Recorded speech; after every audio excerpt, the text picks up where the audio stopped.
really get to the root issue, I think we've got to be honest about what the leadership piece looks like in that.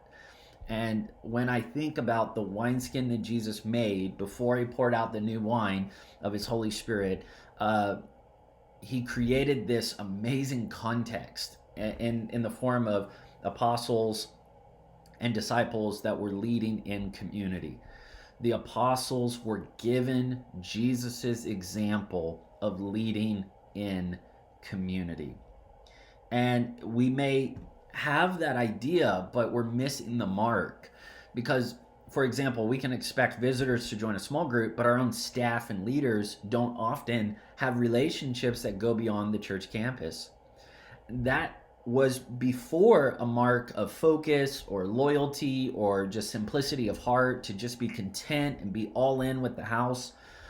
But I can tell you that if we're going to see the rapid multiplication of the gospel, we're going to have to see relationships that stay connected beyond campuses, communities, and context.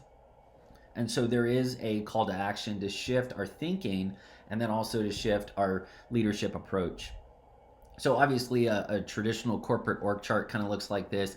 It operates with a command and control approach, and it has metrics to support it. I'm not here to say, stop that. But I do want to look back at that, the forest actually is a org chart in a way. The forest is actually an ecosystem that is life-giving as well, and it's organic. And so we can learn from the way the Lord set things up. And so that's what I'm going to kind of lean into here. A relational network of believers is meant to multiply, and they do that in spheres. So the contrast between the org chart and this idea of spheres, and my whole thing is pioneering leadership. So I'm advocating for people to catch on to these heart values and to say, yeah, let's pioneer some new spheres.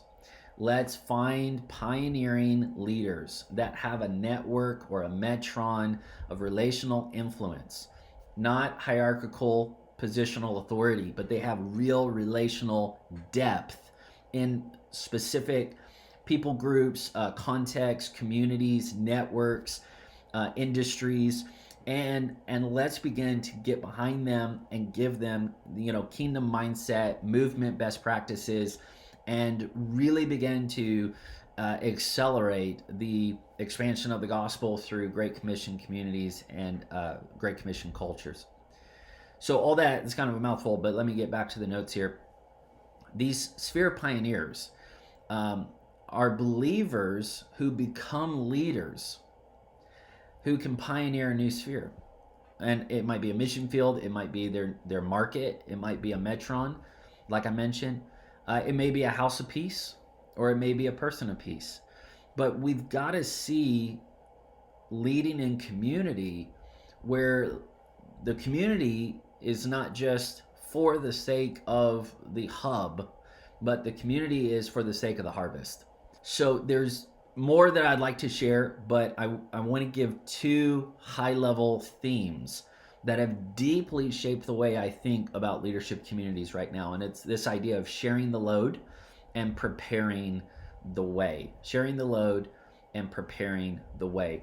If you would like more access to this whole kind of conversation, then just opt in, get the rest of this conversation, because I still have many more slides to go. And I don't know if you expected that when you tapped into this. So just share your email with me. I'll give you access to the full thing, and then we can really go on this journey in an intentional and relational way.